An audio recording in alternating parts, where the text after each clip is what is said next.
கோடை விடுமுறையை கொண்டாட மக்கள் குடும்பத்துடன் சுற்றுலா தலங்களுக்கு படையெடுத்திருப்பதால் கூட்டம் அலைமோதுகிறது. உதகையில் கோடை சீசன் களை கட்டி இருப்பதால் உள் மற்றும் வெளி மாநிலங்களைச் சேர்ந்த ஏராளமான சுற்றுலா பயணிகள் அந்நகரில் குவிந்த வண்ணம் உள்ளனர். இதனால் உதகை அரசு தாவரவியல் பூங்கா, கண்ணாடி மாளிகை, புது பூங்கா, இத்தாலியன் பூங்கா உள்ளிட்ட இடங்களில் கடும் நெரிசல் காணப்படுகிறது. அவர்கள் மலர் மாடங்களில் அடுக்கி வைக்கப்பட்டுள்ள பூக்களை ரசித்தும் புகைப்படம் எடுத்தும் உற்சாகமாக பொழுதை கழித்து வருகின்றனர். இதன் காரணமாக நகரம் முழுவதும் வாகன போக்குவரத்து ஸ்தம்பித்துள்ளது.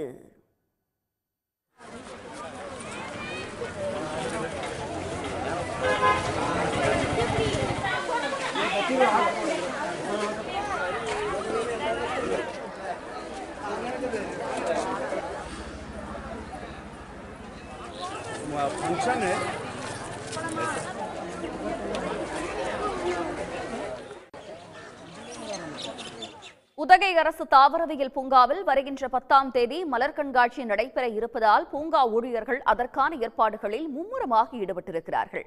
பழமை வாய்ந்த பீரங்கி போன்றவற்றை அழகுபடுத்தும் பணியும் நடைபெறுகிறது.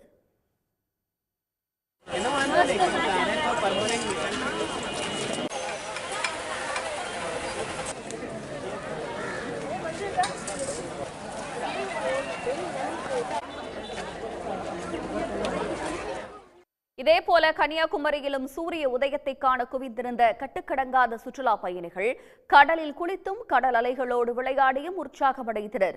அவர்கள் கடற்கரை கடை வீதிகளில் விற்பனை செய்யப்பட்ட பாசி மாலை, சங்கு உள்ளிட்ட கடற்பொருட்களையும் வாங்கி மகிழ்ந்தனர். கடலோர பகுதிகளில் கடல் கொந்தளிப்பு மற்றும் கடல் சீற்றம் காணப்படும் என எச்சரிக்கை விடுக்கப்பட்டும் மக்கள் கூட்டம் அதிகமாகவே இருந்தது. உடனுக்குடன் செய்திகளை தெரிந்து கொள்ள சன் நியூஸ் பெல் ஐகானை கிளிக் பண்ணுங்க.